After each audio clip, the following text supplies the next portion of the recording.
Today's scripture reading will be 1 Peter chapter 4, verses 1 through 6. I repeat, 1 Peter chapter 4, verses 1 through 6.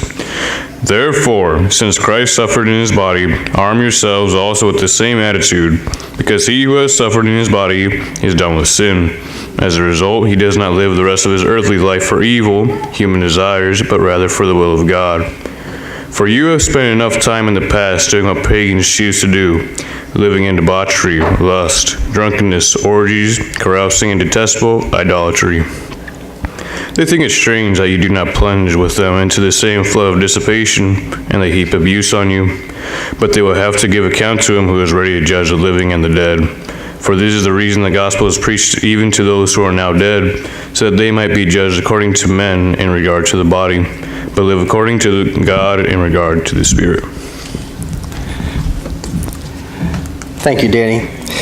I almost always forget till the very end of the lesson to mention that I've kind of gotten away from having a traditional invitation at the end of the message, and we've kind of experimented with some other things. For one thing, we have this communication sheet that the elders have already mentioned that we like for you to write down what's going on in your life, if there's something that you need.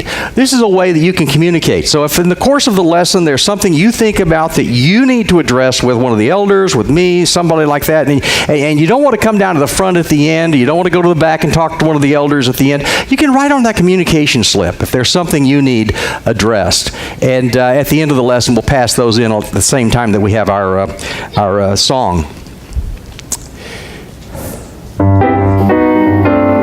Catherine, what do you think is the most important principle for building strong marriages? I've always thought that communication is a key issue, and that husbands and wives be able... We're going to talk about listening skills this coming Saturday.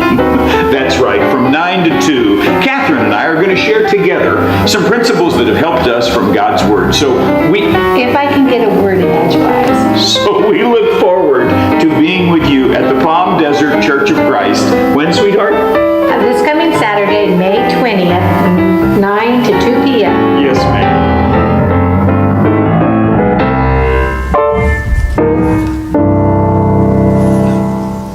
So if you hadn't heard about it, this coming Saturday, Jeff and Catherine will be here from Pepperdine working on a marriage workshop from 9 a.m. to 2 p.m. And also, you'll be glad to know Jeff's going to be preaching on Sunday morning.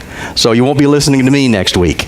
So anyway, we're glad to have that coming and hope you guys can make plans to be here. Let other folks know about it as well. The men who came and had Jeff for the men's retreat earlier this year know that we're in for a treat. So I hope you'll take advantage of that. We're continuing with a series of lessons in 1st and 2nd Peter that I'm calling Rock Solid, and I didn't know what to call this one. I really think I kind of missed it on the title. I called it Dead to the Old Life. I think I should have probably called it Enough's Enough. Because when I got into it, it kind of seemed like that was the thing that Peter was getting at. Time is a gift. And we only have so much of it, and we choose how we're going to spend it. In our Western civilization, we operate under a solar calendar. Not everybody does that. The Jewish world operates under a lunar calendar. But in our solar calendar, there are 365 days a year, or to be more precise, 365 days, 5 hours, 49 minutes, and 12 seconds. Or, if you prefer, 8,766 hours, or, if you like it better, 525,949 minutes. And you get about 79 of those in your lifetime if you're average. And it's a limited commodity. You only have so much of it. And the question is, what are you going to do with it? And the thrust of Peter's thought in 1 Peter chapter 4, verses 1 through 6, is what are you going to do with the rest of your life? Have you ever noticed how some of the best philosophy comes out of movies? And in particular, children's movies? The great philosopher, Kung Fu Panda. Yesterday is history. Tomorrow is a mystery. Today is a gift. That's why it's called the present. I like that. You know, Hollywood does give us something once in a while. But you know, a lot of us spend most of our time trying to kind of waste time, killing time, we call it.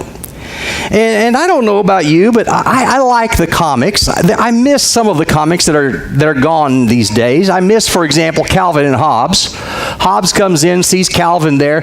What you doing? I'm killing time while I wait for life to shower me with meaning and happiness. And a lot of us do that. There's a little comic strip called Roscoe. Roscoe's the dog. Little boy asks him, "What's our purpose in life, Roscoe?" And he says, "Most days I find myself just killing time between meals." And Roscoe's thinking, "You'd make a great dog."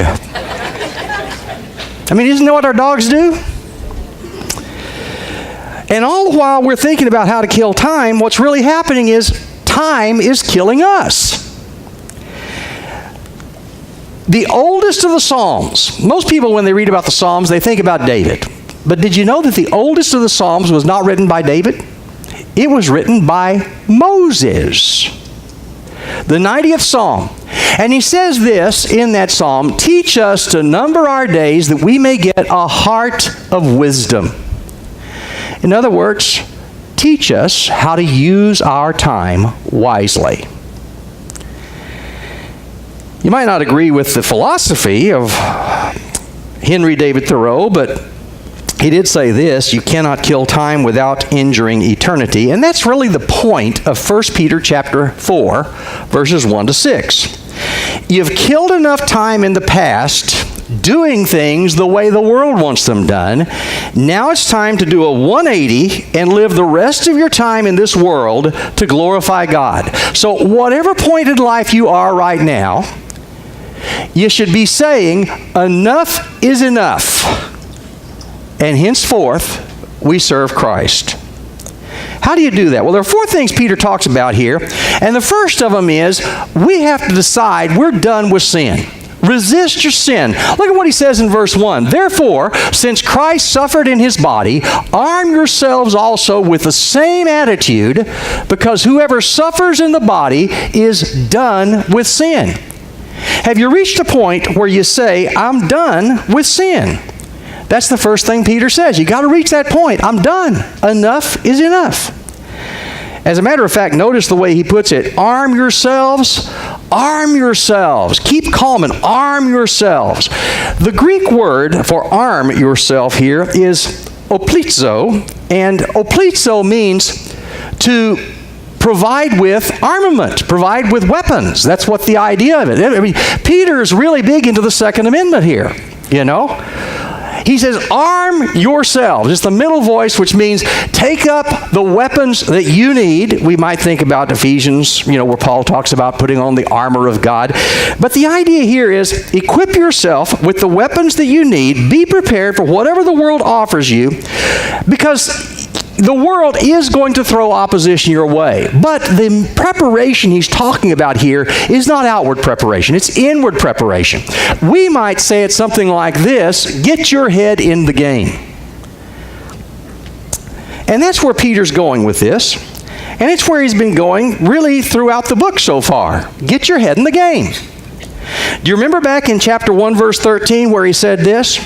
"Set your hope fully on the grace that will be brought to you at the revelation of Jesus Christ." Focus. Focus your attention on what is coming and not what's behind. You know, psychologists, behavioral scientists tell us that human behavior is rooted in what we think. But we didn't have to have them tell us that. Solomon told us that a long time ago. Remember that in Proverbs 23, verse 7? "As a man thinks in his heart, so is he." I mean, don't you realize that you are what you think, just like you are what you eat? I guess I'm a hamburger. I don't know. You are what you think. As a man thinks in his heart, so is he. So Peter says, essentially, we have to have a militant attitude towards sin. It's kind of like what Paul said. You remember Romans chapter 6, that great passage that talks about baptism, verses 3 and 4? It starts out talking about, can we continue to sin because grace is what saves us? And Paul says, absolutely not. The King James Version says, God forbid. And he goes on and talks about this transformation that took place in our lives when we became Christians. And one of the things he says is this: therefore, do not let sin reign in your mortal body so that you obey its evil desires. You gotta reach a point when you say, I'm done with sin. Jesus had a militant attitude towards sin. Peter has a militant attitude towards sin. Arm yourselves. Paul has a militant attitude towards sin. Put on the whole armor of God. Sin is not something that Christians can take lightly. I was doing some study here recently on another text, and I thought it might really fit well here. Do you remember Caesarea Philippi? Matthew chapter 16. Jesus and the disciples, they come to Caesarea Philippi, and Jesus asked the disciples, what are people saying about me? And they say, well, some people are saying you're this, and some people are saying you're that, but what do you say about me? And Peter answers for the group, and he says, you are the Christ, the Son of God, right? Now, about the only thing we ever get out of that text when we read it is that Jesus is the rock and Peter isn't. Okay, that's about all we get out of it. Because every time I remember hearing people preach on that text, what they got on was, some people have got it wrong when they think Peter's the rock and really Jesus is the rock. There's a whole lot more in this text than that. As a matter of fact, I didn't realize until I went to Israel in 2014 just how much there is in this text. I'd read about Caesarea Philippi, but I'd never been there. When I got there, I'm going, oh, wow, this opens up the text. Why does the confession of Jesus take place at Caesarea Philippi? This is about what Caesarea Philippi looked like when Jesus and his disciples were there in the first century. It was for years, for centuries, a holy place to the Greeks. They had a pantheon of gods that were focused at Caesarea Philippi, headed up by a god called Pan, who was the god of nature. As a matter of fact, the Greeks called this place Paneas, after the name of the god Pan. Now, Pan was that god that had the hindquarters of a goat and the other part of his body, the front part of his body, the torso, was a man. Remember that? Okay, and what Pan was known for was consorting with a whole bunch of nymphs. I mean, he was the original good time god. And Paneas is where he was supposedly situated. And this cave right back here, that was called the Grotto of Pan. And it was regarded, get this, as the gates of Hades. Remember what Jesus said? You are Peter, and on this rock I'll build my church, and what? The gates of Hades will not prevail against it. And when Jesus is saying that, he's standing right in front of the gates of Hades. How many of you knew that? I didn't know that. Now, this was, in fact, when you go there today, I'll show you a picture of, well, here's what the Grotto of Pan looks like today. That's just the Grotto of Pan. But a lot of this is reconstruction. The Romans had taken this Greek holy place, which was where, the Grotto of Pan, the court of the nymphs, this was where Pan's courtyard was here. It was really a really holy place for the Greeks. And the Romans had taken it, and in Roman fashion, what they had done is they kind of superimposed their own deities on it. So you had the temple to Augustus Caesar right there, and so this was a place that was a place of a lot of gods, Greek and Roman. And Jesus says, "What are people saying about me? What do you say about me?" And then he says, the gates of Hades will not prevail against my church. Okay. Now then, do you remember what the next thing is that happens in the gospel? The very next thing, 1 week later, they're on the top of a mountain. The mountain's called Mount Hermon. Now, Mount Hermon, you may not realize this, but Mount Hermon is the peak at the top of where Paneas is. They call it Paneas or Banias, which is Caesarea Philippi. It is at the base of Mount Hermon. So, a week later, Jesus and his disciples are up on top of Mount Hermon, and that's when Elijah and Moses appear with Jesus, talking about his exodus, Luke tells us. Why there? Because in Jewish tradition, and you have to go back to some Jewish writings that are not in our Bible, the book of Enoch is the one you have to go to in particular. In Jewish tradition, when the angels revolted in heaven and were thrown out of heaven, guess where they landed? On top of Mount Hermon. That's where the Jews said this whole business in Genesis 6 about the sons of God and the daughters of men and this terrible wicked race that God decided he's going to destroy, but he spared Noah. Remember, Peter's just talked about that in 1 Peter chapter 3, right? Mount Hermon is supposedly where these evil angels landed on earth. So what have you got into this? Is this. Jesus goes to the heart of the world's paganism and throws down the gauntlet at the gate of Hades. And then he goes up on top of that mountain where these revolting angels supposedly were thrown out of heaven and fell to the earth. And God pronounces there, "This is my son, listen to him." In essence, what's going on here is Jesus is throwing down the gauntlet to every power in the unseen world and saying, "Bring it on." And then Luke tells us, at the time, right after the transfiguration, Jesus resolutely set out for Jerusalem. The whole path to the cross begins at Caesarea Philippi, the Mount of Transfiguration, and from then on, Jesus is on a mission to finish what he started. As I was reading that, I was thinking about the text that we've been talking about the last few weeks. Do you remember that? Where you read about, in the Spirit, Jesus went and made proclamation to the spirits in prison who in the past were disobedient when God patiently waited in the days of Noah while an ark was being prepared. I got to thinking, you know what? The picture here is this. Jesus entering into Pan's realm, the gates of Hades, the underworld, and proclaiming victory, which is ultimately going to be accomplished at the cross. That just makes chills run up and down my neck. Jesus resolutely set out for Jerusalem. Jesus did not take sin lightly. He came to destroy it, not to manage it. And we have to reach a point in our lives when we say, "I'm done with that." That's been the message of the Scriptures all along. Ever since Adam and Eve sinned and their son Cain killed his brother, and God said to Cain, "Sin is crouching at the door, eager to control you, but you must subdue it. You must be its master." God has been telling us all along we have to make a decision. We have to make a commitment. James says it this way, "Submit therefore to God, resist the devil, and he'll flee from you."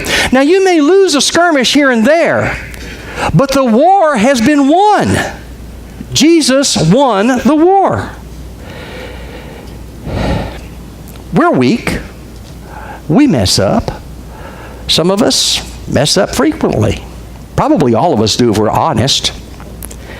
But, remember the disciples. Jesus in the garden praying. We're no better than they are.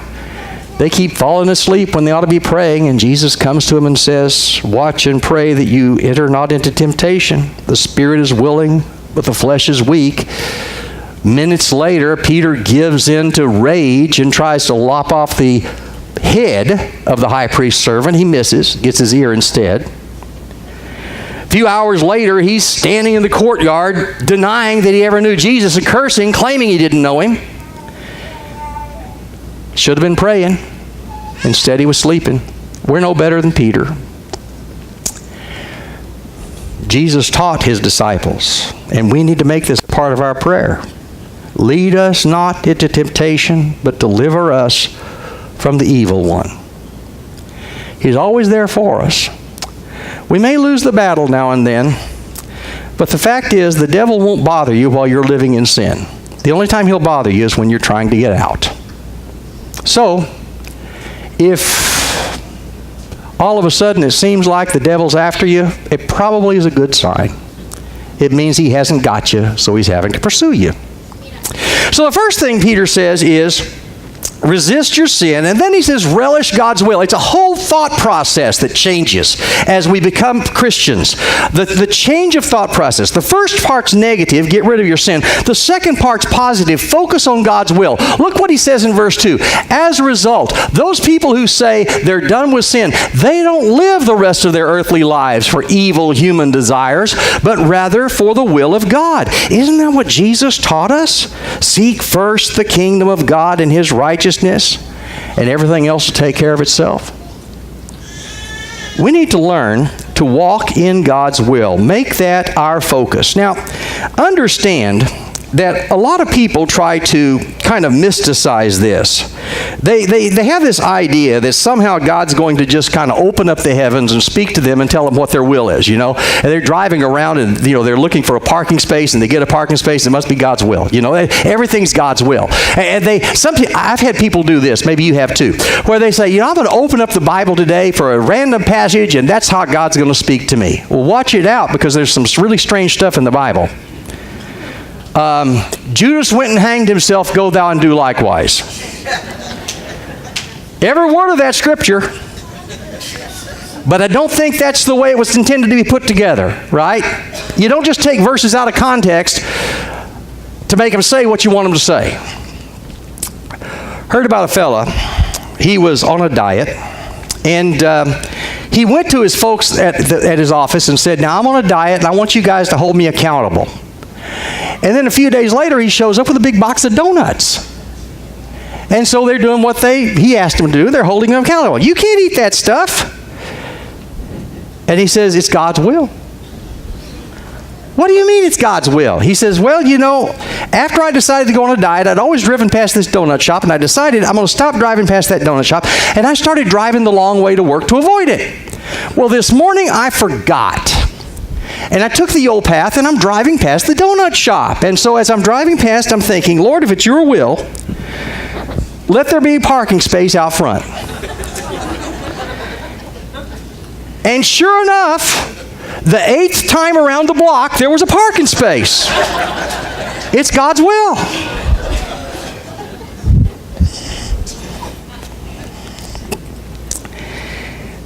Remember what Jesus said?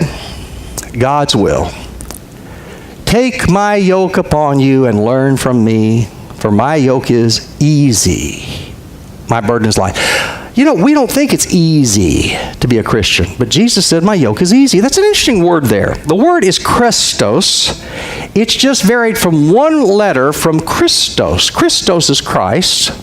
Christos, the word that's used here, is easy. Now, when Jesus uses the word easy with respect to a yoke, we don't think of yokes as being particularly comfortable, do we? I mean, do you like the idea of having a yoke around your neck? None of us really would like that. But farmers use yokes all the time. They put yokes on their animals, right? The use of the word Christos, when it's applied to something like a yoke for an animal, means this. It is shaped to fit the contours of the animal that's going to wear it. It's well-fitting. It's tailor-made. Because the last thing the farmer wants is a yoke that's going to chafe the animal. So they would take the rough shape of a yoke, and they would shape it to the specific animal that's going to be wearing it. So that this side of the yoke fits one animal, that side of the yoke fits another animal, and they're designed so the animals are always put together the same way. My dad used to tell me that. I never did deal with farm animals too much. My dad said that, they always put the mules on the same side every time. And that's just one of the things you do. And the reason you do it is because the yoke is designed to fit a particular animal. Now, it's interesting that Jesus talks about a yoke, because you remember where he grew up? Remember where he grew up? What was his physical dad's occupation?